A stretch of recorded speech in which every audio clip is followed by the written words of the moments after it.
So I often have to script out my first two sentences that I know I'm going to say, because otherwise I'll just start like rattling off super quick. But thank you so much as leaders being here. We used to broaden this, just say pastors and leaders, but over the course of time we started seeing so many leaders from the world of business and education, and even a little bit from politics, realizing that leadership and kingdom leadership is not exclusive to the church. Now, the church should be the best at it, and it pains me to admit that the church has not been very great at leadership, and business almost took it on and moved it forward. And I believe that that part of a major revival is in the sector of business.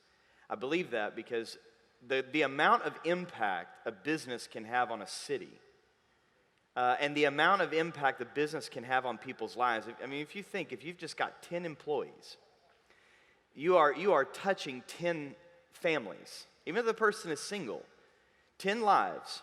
If a large, let's say like a manufacturer, moves into a community and adds immediately 150 jobs, that shifts economies. And if you have any amount of employees, even one, you are responsible for the environment that they will spend nearly a third of their life in. You have more potential for ministry impact than I do in a session of talking or taking a podium once a week. And so I believe I'm a little bit on a mission to take the word ministry and stop making it synonymous with church work or nonprofit work. But ministry being far more about how you do whatever it is you do. And so today, what I want to talk about in teamwork is something, it's pretty simple. It can have some doctrinal depth that I won't go too much into, but it's pretty simple. It's pretty simple to say, it's pretty simple to talk about, it's pretty simple to explain for the most part. But it has immense implications on your effectiveness and how you glorify God. Because I'm assuming if you're here, whatever business you are in, whatever responsibility you have, I imagine at some level you want to glorify God in that. The people I know already that I see in here, there's child care facilities, there's coffee shop owners, there's realtors. I see a bunch of different industries in here, and the amount of impact you can have by taking whatever that is that God has put you in and glorifying God in that's incredible. And teamwork is something that, like, I breathe that. It is a passion of mine. It is such a wiring, I can't help but talk and think about team. And I don't know why God wired me that way, but He did. And so, of all the things I would love to talk about, all the things that I know is important and would love to teach you, I want to narrow the focus to one dynamic that I feel like is it might not be the first domino that knocks over a lot of other dominoes, but it's one of the first. And that is the interpersonal dynamic work of team. The relationships. Now, if you think of any organization, any business, any nonprofit, any church, for that matter, a kingdom, it is a network of relationships. Okay. So even if you're an entrepreneur, at some point, for your entrepreneurial work to survive, you have to have a client.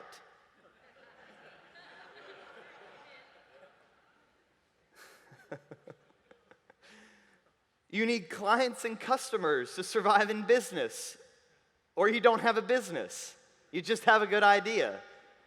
At some point, an idea has to find itself manifested in some type of product or service that you're delivering where you need clients and customers. If you're in some type of production, you're going to have vendors, or you're going to have the support network necessary in your supply chain to get what you need to produce the product, to deliver it. If you're in services, you're limited by your own self. So eventually, if you're good at what you do, if you're like in contract work, then you're going to have subcontractors or employees that are a part of being a subcontractor.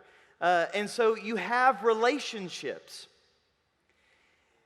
How do we work inside those relationships, and how do we take responsibility for our part of that relationship so that that business that is the network of relationships can glorify God? And I loosely just call this concept face-to-face. And it comes from the book of Exodus. You can go there, it'll be on the screen. Exodus chapter 25, just a few verses here. This is Moses on the mountain communing with God, and God is giving him instructions about the tabernacle and the Ark of the Covenant. And so he finishes instructions about the Ark of the Covenant, and then God says this to Moses: you shall make a, this is verse 17 of Exodus 25, you shall make a mercy seat of pure gold. 2 cubits and a half shall be its length, and other measurements, and and you shall make 2, have you read some of this list of stuff? Yeah. And you shall make 2, it's not even in like real measurements.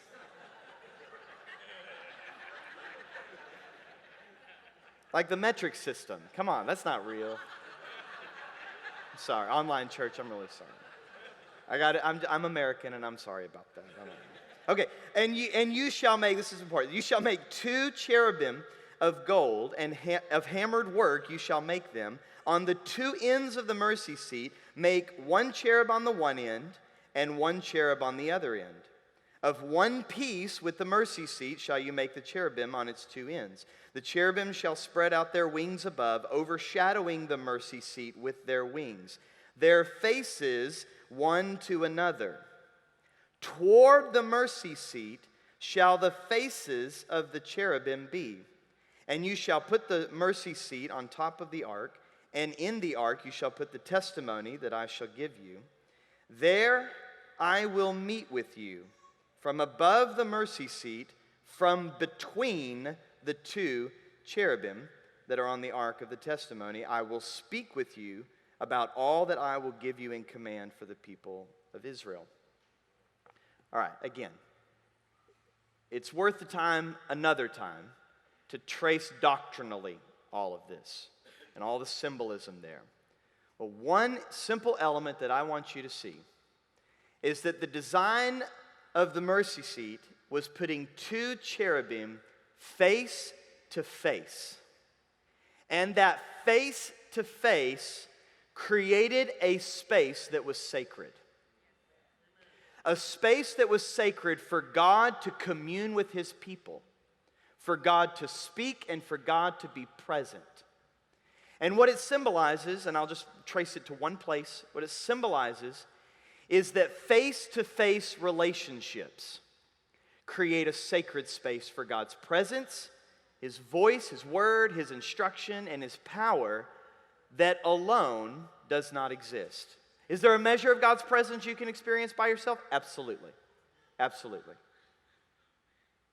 But God designed humanity to require relationship for his image to be seen clearly, for his glory to be revealed in its fullness. And this comes from understanding what are humans and what are humans for.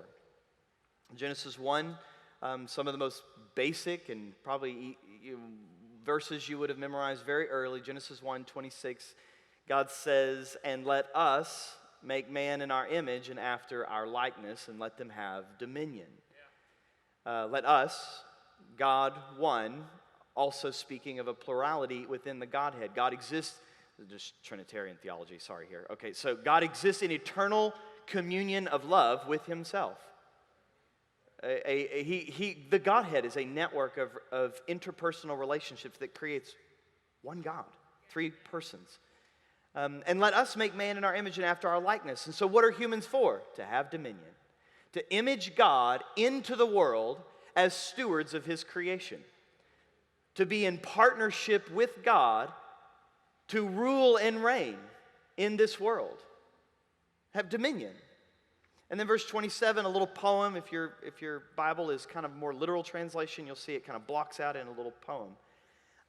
And God made man in his image. In the image of God, he created him.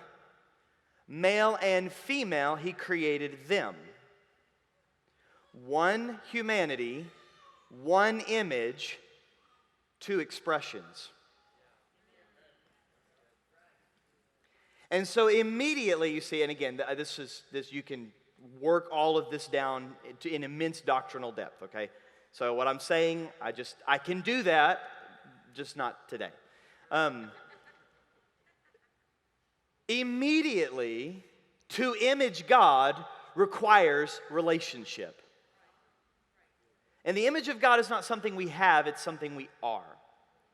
And there is a part of God that I as an image-bearing creature, can reveal, but immediately from the beginning, one humanity, but two expressions to be one in having dominion.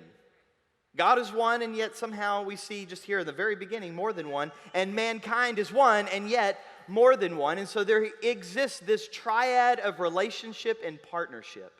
And you can immediately see right there at verse 28 how that relationship and partnership is necessary. He says, and he blessed them, and he said, the fivefold vocation of man, be fruitful and multiply and fill the earth. Now, at a base literal level, he's saying, there's children here. Be married and do what married people do, and have babies. And fill the earth. And I had 5, and I'm like, all right, I'm doing my part, filling the earth.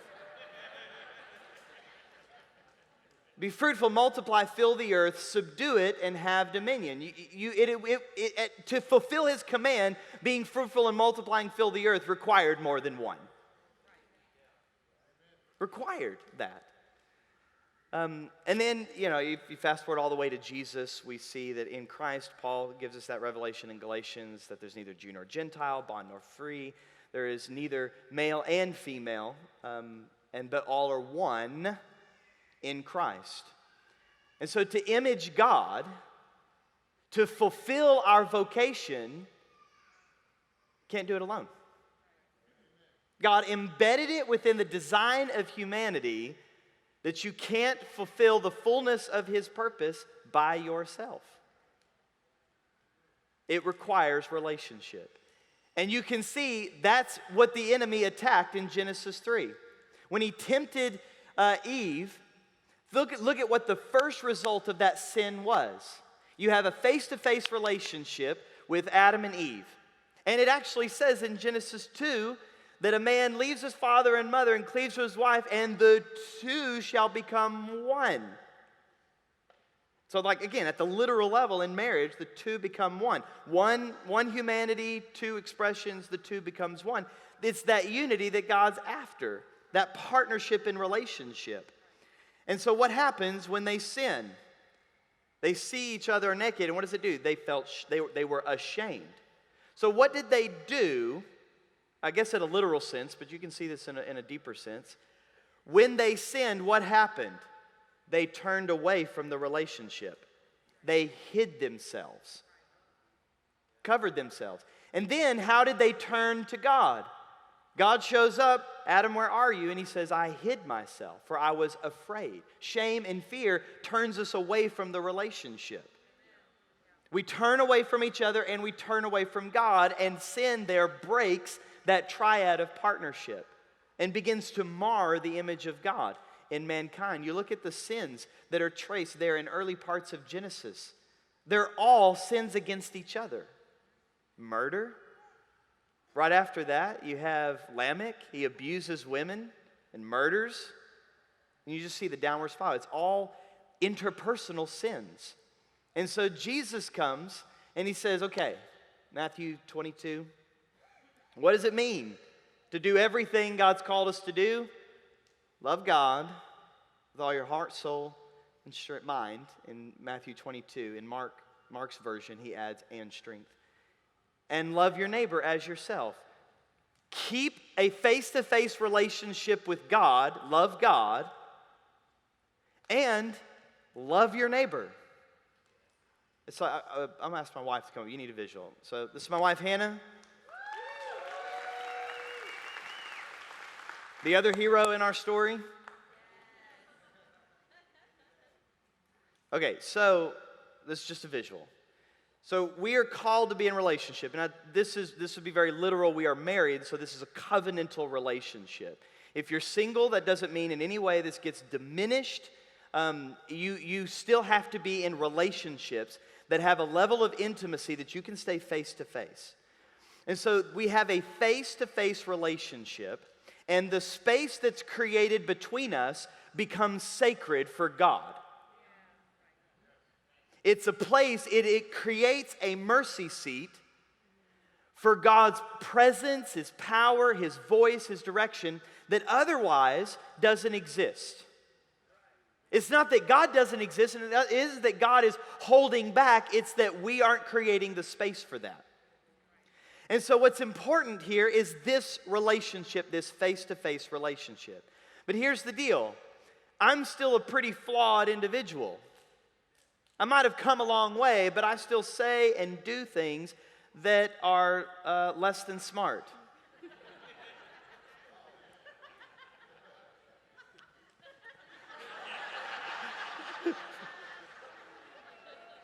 She's too kind to even amen that. But these two flawed, one more flawed than the other, individuals commit to a relationship to stay in this relationship no matter what. That's what we sat at an altar and looked exactly like this and said, I do, to a covenant, right? Okay. But life happens, right? And you get busy. And I have a bad day. And I say something dumb. Pretty regularly. And what is the temptation? Because I put something into this relationship that wasn't God. It was sin. I wasn't being malicious about it. I just might have just popped off. The temptation is to turn away. Fine, be that way. And now to fill the space with other comments. And then what do? I get defensive from that. Fine, you be that way. And I turn away. What does that do to the space? Poisons it. And we lose something of the sacredness that's created here, somehow because I have done something and it might not have been intentional, and now we've affected the relationship and just one of us turned away. Now there's something about love here that's lost. It's not irredeemable, it's just not in existence. And this is our temptation with all of our relationships. When we're called to maintain these face-to-face relationships with our teammates, with our friends, with our coworkers, with our clients, with our vendors, with our subcontractors, maintain this face-to-face relationship, but we have a hard time accounting for the humanity of the other person. And we give in to the temptation to turn away from the relationship. And we lose something when that happens. Okay, you can go ahead and sit down, hon. Thank you.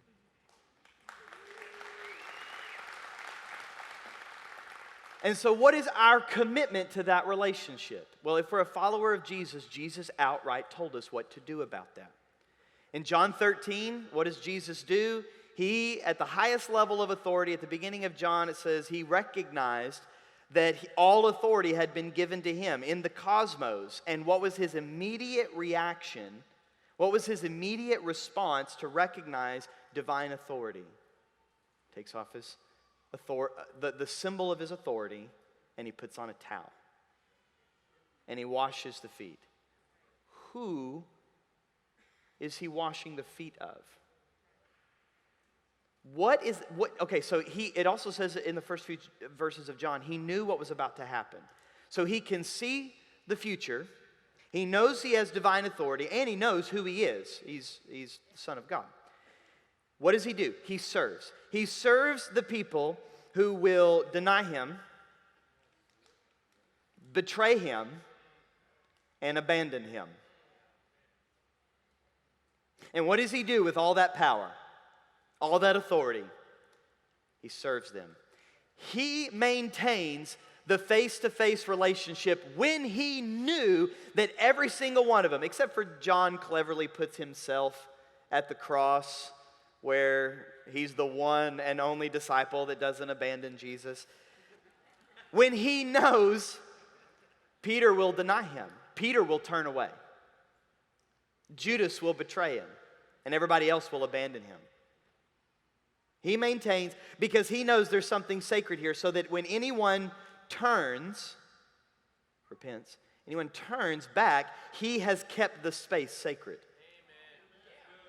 Okay, so now, I got to jump really quick to so what we do as human beings, as husbands and wives, as friends, as children, as parents, as co-workers, as teammates, we take responsibility for our part of every relationship to stay face to face when everything in us wants to turn away. And a lot of times we have legitimate excuses too.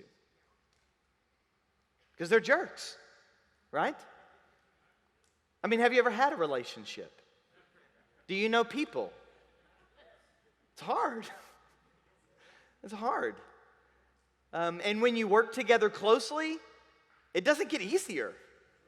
It's much harder. And so 1 John 4, we won't go there because I want to get to a little bit practically how this works out.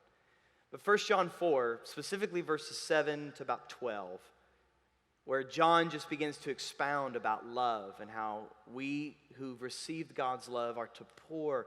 The Passion Translation of those verses is quite incredible. We're to pour that love out. Pour that love out for one another. And anyone who is living that kind of love, it says in the Passion Translation, has been fathered by God. And then it says how Jesus loved us sacrificially, how Jesus gave his life for us when we didn't deserve it. He served us when we didn't earn it. He loved us in spite of us. Because Jesus loved us that way, we're called to love one another. And it says if we love one another like that, God is among us. And his love, God's presence, God's Spirit, his love comes to, and this is what it says, full expression in us. You cannot live that kind of reality in isolation. Because you don't really love one another from a distance. That's too safe. To love one another, it's got to be close quarters, which makes you very vulnerable, which means the possibility of getting hurt increases dynamically. And we have to be the kind of people who walk with security in who God's made us and maturity in where God's taken us to be present face to face to every one of those relationships. Now, it does not mean that you have to have a deep friendship that is just, where you're always hanging out with one. No. You just have to stay face to face. Okay, so let me give you 3 very basic ideas. Again, this is super simple, but this is incredibly hard to work out in your day-to-day life. And working it out in your day-to-day life is very painful, and it will cost you a lot. And you're going to have to decide if it's worth paying the price or not.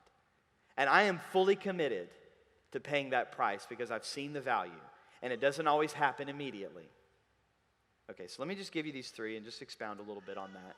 And I think the concept is enough for you getting this out. The first just principle of idea about this kind of face-to-face relationships and how that works in team. We're especially talking about a deeper level when it comes to your closest co-workers, your team, all right?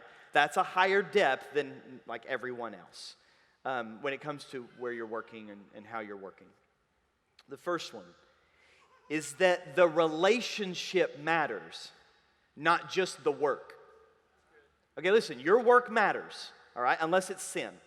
If what you do for a living is sin, stop. God will take care of you and get you another job or something. So if it's sin, stop. If it's not sin, your work matters. It's part of you fulfilling the human vocation of being fruitful, multiplying, filling the earth, subduing it, and having dominion. Anything you're doing that's contributing to the flourishing of humanity, that's ministry. That's ministry. It might not be nonprofit work. It might not be church work, but it's ministry. Okay? All right, plumbing, that's ministry. All right? It's ministry. Okay. The work matters. And some of us, myself included, are wired for work.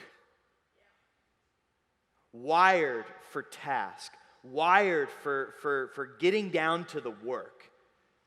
Making something that matters. Doing something that matters. If you're familiar with the DISC profile, D personalities and C personalities are task-oriented. I personalities and S personalities are people-oriented. I don't register with any S in the DISC personality. And my I fluctuates a lot. I am very high C, very, like just shy of OCD, C personality, and a pretty high D personality. Like just the wiring of my personality, and to boot, if you're a Myers-Briggs type person, I registered at a 63% introvert, okay? Now, okay, some members on my team registered an 89% introvert, okay? So 63% introvert, so which means I'm perfectly content being by myself, and when I'm working, I forget people exist.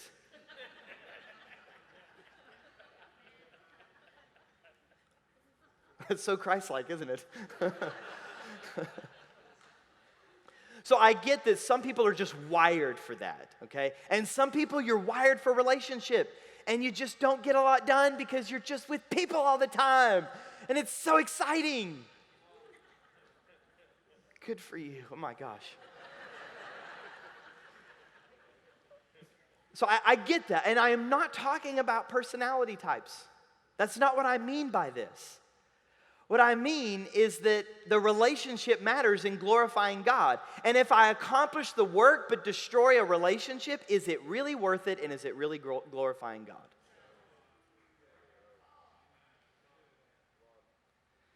So just a basic, the relationship matters, not just the work. Your work matters, but make sure the relationships that are developed and necessary for the work, those are healthy too, and you stay face to face. You stay face to face with them. The second thing as a leader, this is going to require some self-awareness. You'll get it by concept because the principle, it's self-evident. It's obvious. Your attitude and your behaviors, your words and your actions, your attitude and your behaviors affect the relationship. I mean, you're like, well, duh, of course. Yeah. And you go to work like 40 to 60 hours a week. And every minute of that, your attitude and your behaviors are affecting the relationships.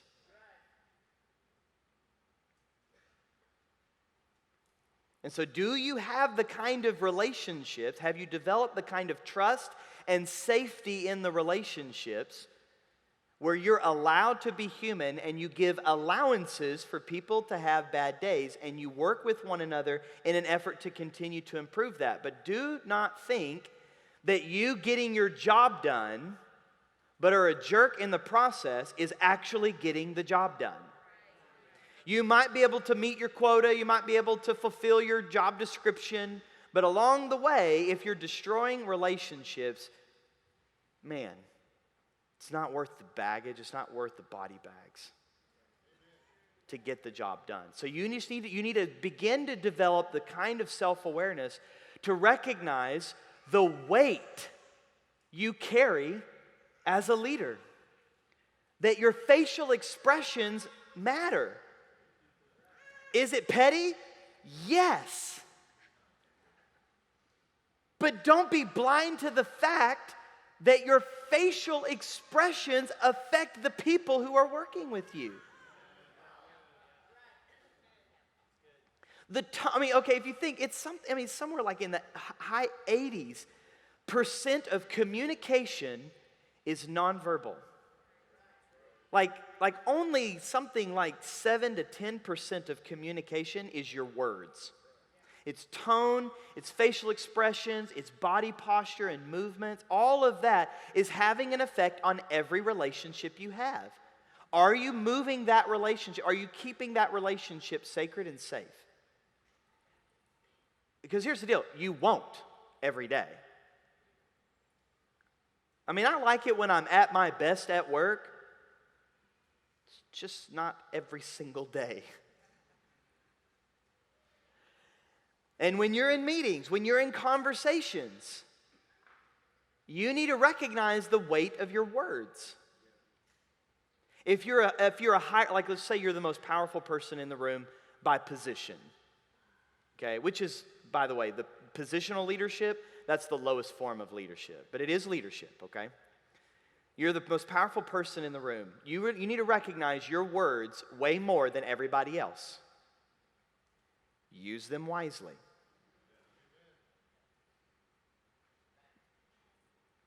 There's been times where it's like, with my dad, hey dad, you are absolutely right, but if you say it, you'll crush somebody. Let us say what needs to be said, so that the weight of those words are the appropriate level for the relationship. And if you're just blind to that, but you're accomplishing the job, are you really accomplishing the job? Or you might be able to accomplish the job, get the contract, get that client or whatever. But are we doing something that when Pastor Duane, when he just said this last session, when 1 Corinthians 3 happens, and all of our work is tried by fire, is securing that client or getting that contract really going to survive that kind of fire if you were a jerk and ungodly in the process or manipulative? Okay, so your attitude and your behaviors are having an impact. Do you even know what those are? And do you have enough safety in a relationship to put yourself out there to your closest teammates to say, how am I coming across? I'm giving you permission to look into me, to reflect back to me what you see. Yeah, your tone in that meeting the other day, it was sharp and it hurt people's feelings. If I get that kind of criticism, what will my temptation be? Fine, I'll just never talk in a meeting ever again. Or, you know what? They're just pansies. They just need to get over it. Now, maybe they're oversensitive and they need to get over it. But does it justify us being jerks in the process? Come on, you're leaders. Leaders, find people where they are and bring them where they need to be. If they're oversensitive and touchy, get a face-to-face relationship that is full of love and safety and trust, and then say so.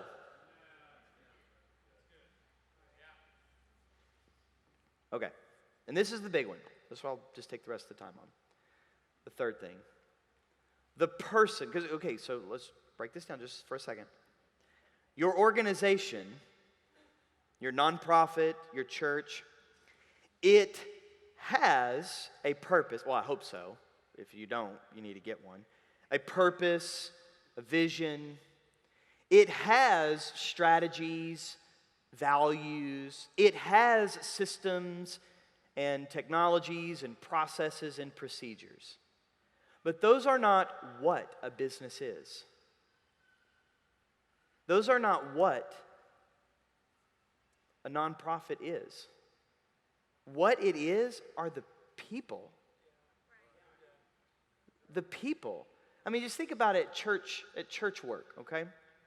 Have you been to a church that has all the right statements on the walls? Maybe all the right systems and processes. Maybe they look very excellent. But you walk in and you feel something, and what you feel doesn't look like what you're reading on the walls. Like churches, everyone's welcome. And then you walk in and you realize, except you.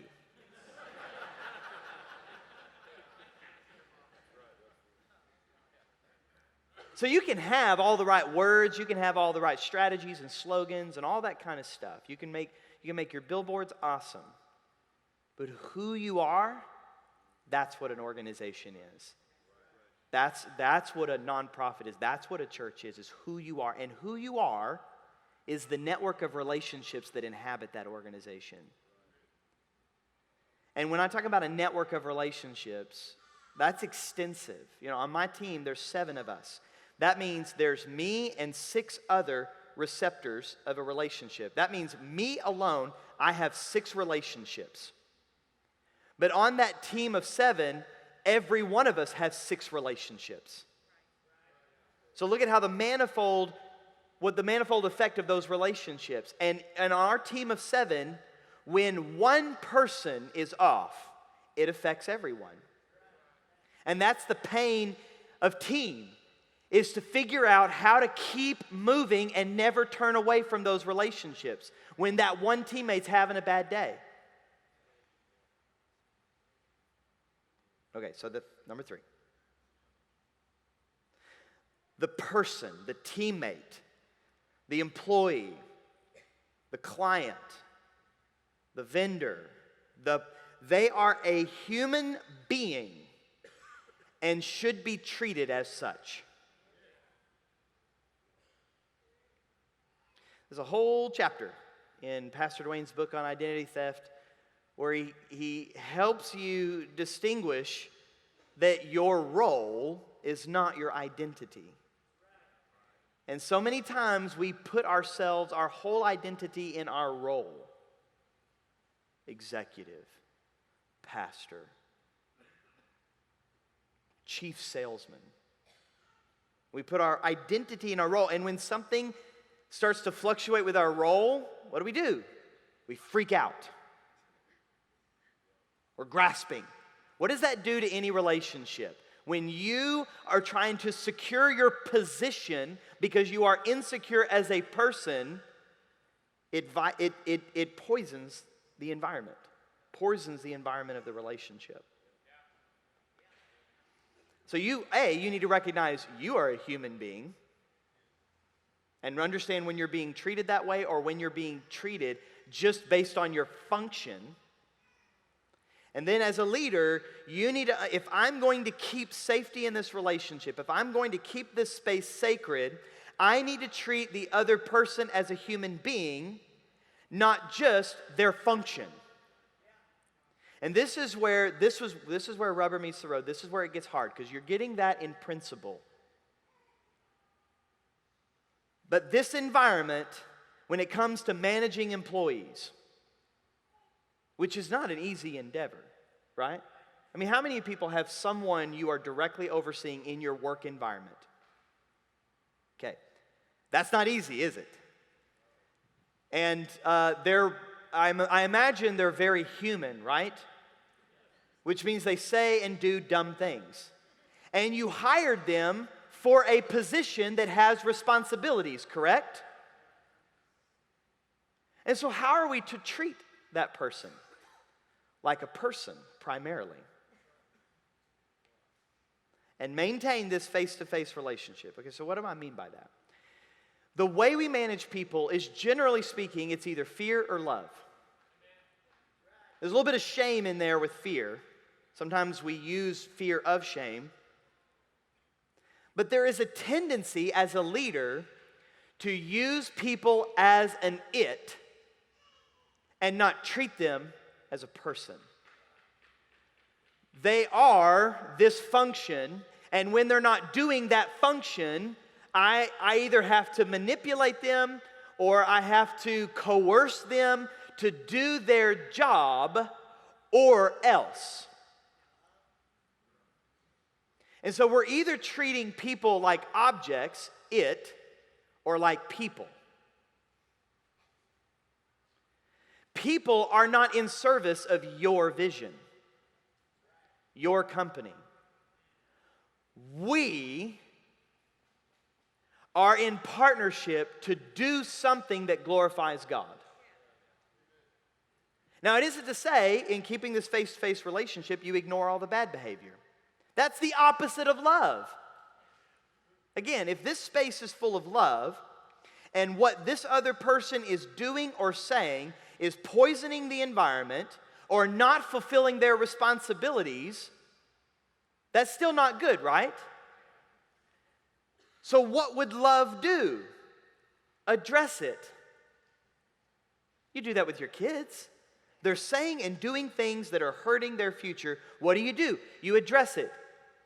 How you address it is what makes this space either sacred or poisonous.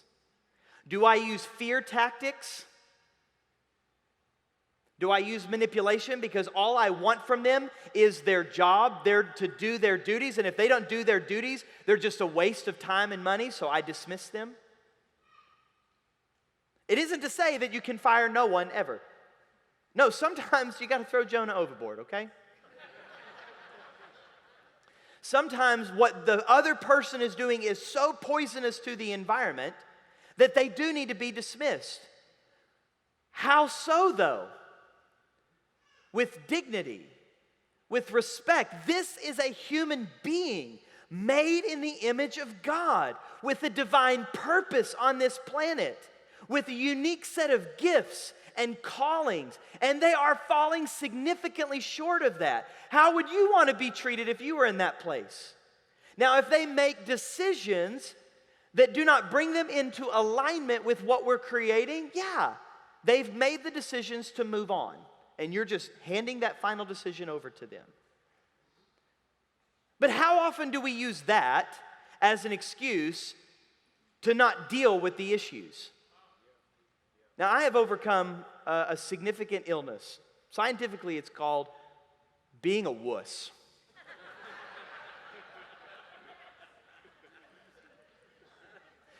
As I grew in leadership responsibilities, I realized I have to address things.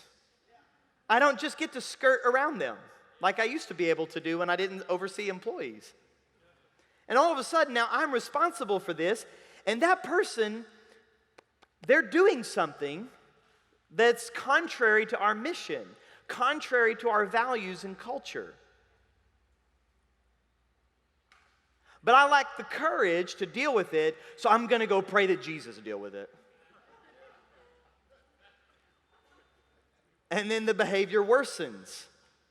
And then, oh man, I really hope Jesus takes care of this. He needs to hurry. No. And so I had to muster the courage to learn how to stay face to face when I know I will. I mean, okay. If you've ever had anybody ever had a performance conversation, a do better talk. Okay. What do you think is going to happen when you go to address that behavior? What do you think their initial response is going to be? Defensive. You already know what I'm talking about, right? So if you know that, how do you normally respond to defensiveness? More defensiveness. Posturing. Who's got the higher authority? Who's got more power? I sign your paycheck. What are we doing to that relationship? We're treating them like an object when we do that. So when I know they're going to be defensive, because that's what I would be if you call me on behaviors, I'm going to probably get defensive, and I'm pretty skilled with my tongue. I know how to wiggle my way out of it. I know how to turn it back on you. If I'm keeping the space sacred, I already know how they're going to respond, so I've already prepared my heart for it. And they may turn it back on my leadership, so I've already prepared my heart for it. Because I refuse, by the grace of God, I'm going to have the courage to stand in this relationship. And when I get nothing but defensiveness or visceral anger, I'm going to stand and I'm not going to turn away. When every muscle in my body is wanting to just run away, or everything in me wants to posture over. And so for me, what I had to start doing is I had to know, okay, what do I want? I want this person, I don't want just their behavior fixed. I want them to buy into what we're doing with a good attitude. They're going to get defensive. They're probably going to turn it back on me. But what do I want? I want their best. I'm going to treat them with dignity. What I just had to start, and I've said it out loud one time, but nearly every conversation I know I'm going into that's very uncomfortable, I've made a commitment, I will outlast you. You're going to want to turn away, and I've said numerous times, we're going to deal with this, and I've shut the door, and neither one of us are walking out unless we have to pee or we've resolved this.